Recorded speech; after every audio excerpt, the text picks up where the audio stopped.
Hi everyone, my name is Kyla Mariel D. Aleria. My name is Edgardo Hison.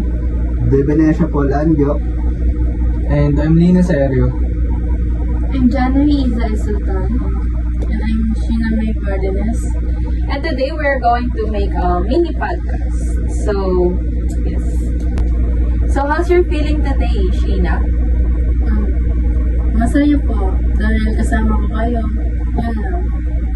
Ganun din ako. Masaya ako kasi I'm with my friends. So, Ako, masaya kasi nagkaaroon tayo ng banding bago Christmas break. Ako na po. Same lang sa mga answer nila. Masaya din ako na. Oo din, masaya kasi nga magkakasama ako. Ganun din, masaya din ako. Kasi Ito kasama masaya eh. Masaya tayo lahat. Bawal tayo maging malungkot kahit stress. yes. Oh. Ay, sorry. What's your habit? What's your habit, Lino? May habit cooking kasi nakapag-experiment ako ng mga bagong dish. Kahit parang lang, may lang. habit, manood ng K-dramas, kahit anong movie, magbasa ng Wattpad and Jonax apps. Ganun din ako. Ang habit ko is maglinis ng bahay. Tapos, ng movie. Yan lang. My habit is cooking then watch K-drama. Sa akin, playing basketball, online games, mga ganun. Naman, ang hobby ko is cooking and playing basketball. Yun, masarap kasi gawin eh. So, how do you see yourself 5 years from now? And why?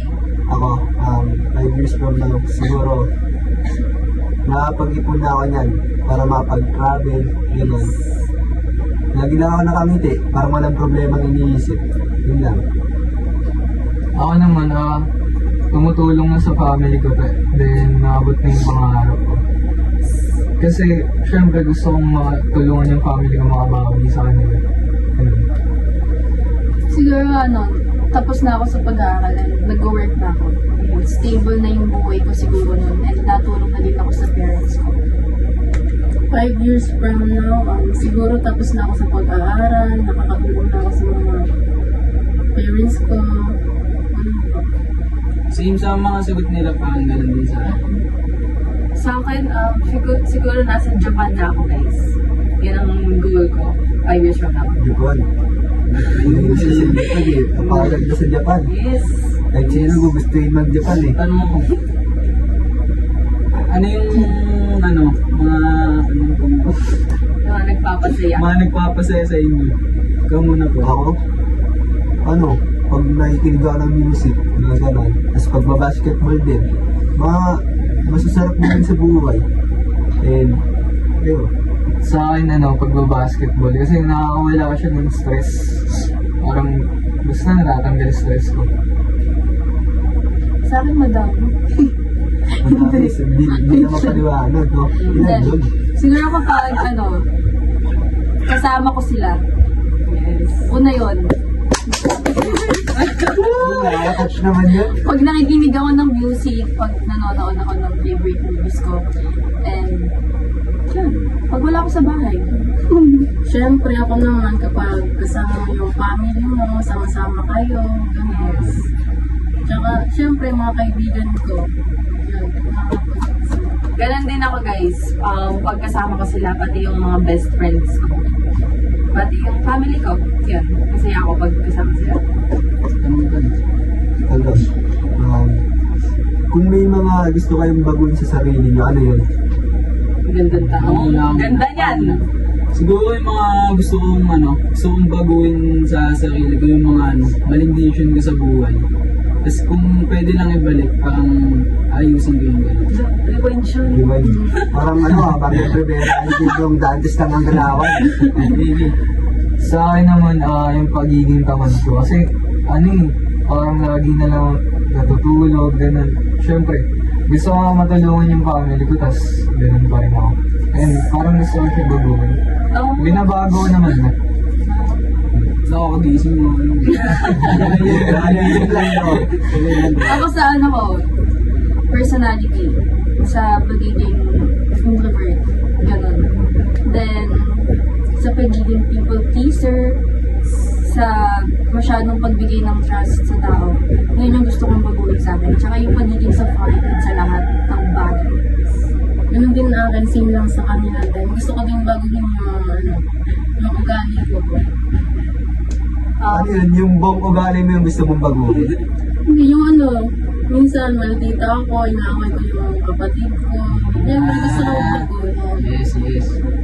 Sa akin, naman, gusto mong baguhin sa akin yung pagiging pala-decision ko sa buhay. Mabilis kasi ako mag-decision eh. Kahit yung di okay sa iba, pero feel ko okay sa akin. Pero hindi ko na alam na nakaka-apekto na pala ako sa mga paligid ko. Ganun. Ayun lang naman gusto kong baguhin. Sa akin, yung pagiging people pleaser ko din, ayoko din. Gusto ko na baguhin din yan. Tapos yung inuuna ko yung ibang tao kaysa sarili ko. Yeah, I wanna improve myself more. So, ayoko na ganun. Question ko naman, what's your pet peeve? Siguro yung mga taong ano ba? Wait lang. Ikaw nga muna! Ikaw muna! Ako, kunwari, sa atin, yung pag may group activity, ang ayaw ko kasi pag may nagawa na isa, yung aalis na agad, yung ganun, effective ko yun. Kasi syempre, Alam namin yan. kasi syempre pagod-pagod tayo, tapos yung isa, Chill chill lang, gumawa na ng isa, sisibat na, ganun. Syempre pare-parehas tayo ng grades nun. Pet peeve ko yung yung mga taong mahilig makisaw-saw tapos wala namang alam talaga sa totoong kwento. Ako din, pet peeve ko yung parang, yung mga taong kinukuha nila yung sympathy ng iba without knowing na yung side ng isa. Parang ganun. Kinukuha nila parang, basta, ganun, pet yun, pet ko. Gusto yun. Yun na yun. Yung akin ayoko sa taong judgmental talaga. Yung alam mo yun. Sorry po! Pasensya na! Wait, ayoko sa tao ng judgmental na, alam mo yun, hindi pa naman nila alam yung totoong ng buhay mo. Basta ang hirap i-explain, pero ayoko ng judgmental. Guys, wala ko sinasabing din, pero ayoko nun. Pasensya na! Ayoko nun. Ganun din na akin, nasabi na nila lahat eh. Ganun din. Wala na ako masabi kasi Lahat nasabi ng nyo na. pet natin, pet peeve yun. Galing. Sa akin naman, Ay, ako. pet peeve ko, like yung parang laging nagagalit. Ganun. Ay, simple lagi galit. Konting bagay galit. Oo, yan. Ganun. Yun ako yung ikaw. Yung next question. Hindi ako, next question ko. Yung next question, ano yung mga kinakatakutan niya mangyari sa buhay niya? Ako, sa akin yung, baka, Biggest fear. Yes, yun, biggest fear. What's your biggest fear? kayo muna. Okay. Yung mawala ng parents ko. Parang hindi ko kaya makita yung sarili ko nang wala sila. Ganun. Parang gusto ko mabawi ko muna lahat ng binigay nila sa akin bago dumating yung point na kukunin na sila. Basta ayoko mawala sila sa buhay ko. That's my biggest fear. Ako din, ganun. Siyempre, gusto ko nga bumawi sa kanila. And yung isa naman, parang ayoko yung malugmok ulit ako, yung parang ma-depress ulit. Sa akin siguro pag feel ko wala nang nasuporta sa akin, parang nakaka-down kasi yung gano'n. Kaya nakakatakot lang pag wala nang Sa akin, siguro kapag hindi ko natupad yung mga plano ko para sa buhay ko. Yun yung pinaka-biggest fear ko na ayoko mangyari. Hindi mo ma-reach yung gusto mong goal. Yung baka hanggang dito na lang ako. Yun. Ganun din. Kahit dahil na syempre my biggest burden na mawala yung parents natin na hindi pa natin nasasuklian yung lahat na Ginawa nila. oo. masakripisyo nila. Darating naman sa punto na mawawala yung mga parents natin. Pero sa akin, ang tinatawag ko naman, ayoko naman mawala sila ng maaga. Na magpag-grow pa lang ako, yung nakagraduate na ako, gusto ko nang bumawi sa lahat. Yung kaya ko nang i-provide yung mga gusto nila, yun. Ayoko nang maaga sila mawala. Para sa inyo, ano yung dream na gusto nyo puntahan na place mo? Sa akin, international siya yan eh. Japan, New York.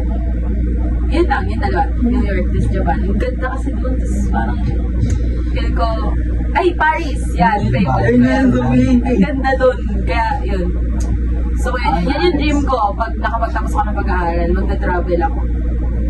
Ako din, same kay Kyla yung sa Paris. Ayun lang gusto ko punta. Ako, simula bata, Hong Kong, Disneyland. Mm. Yeah, yun yung unang-unang gusto kong puntang lugar kapag naging successful ako sa buhay. Sa akin naman, sa international Canada, gusto mag-travel sa Canada. Gusto ko malaman kung paano sila magpalakad doon. Kasi feel ko sobrang ayos din sa kanila. Tapos sa Pilipinas naman, gusto ko sa Batanes. Napakaganda sa Batanes. Yun lang. Hindi ko pa ma-explain sa inyo kasi di pa ako nakakapunta eh. Siguro 5 years from now, yun, napunta na ako doon. Babalikan ko kayo. Sa akin naman, Philippines lang, bahay ng lola ko. Kasi parang, ayun yung dream ko na hindi ko pa siya kasi talaga napupuntahan, hindi ko pa siya niyayakap, ganun, hindi ko pa Saan ang bahay ng lola mo? Sa Kasi country. Cagayan de Oro. Sidigo. Ano yun, masarap mga corned beef dyan. Sili ko yan eh. Sa akin naman, dream ko na place na puntahan ng Singapore. Kasi maganda Yung dun eh. May lion. Oo. Yung may lion. Merla. Pipicturan ka, tas nakanganga ka. Cute? Sige, explain. Ba't Singapore? Singapore. Kasi maganda doon kapag may nakikita ako sa Sa blackout. Oo. So, Yun lang. ano na nga? Ano yung mga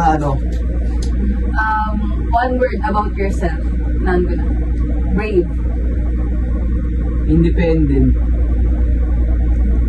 akin, strong. Sa akin, dependent. Tama din.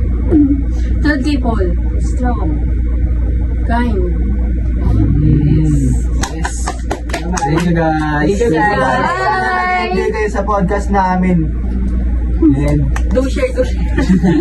Bye guys! Bye.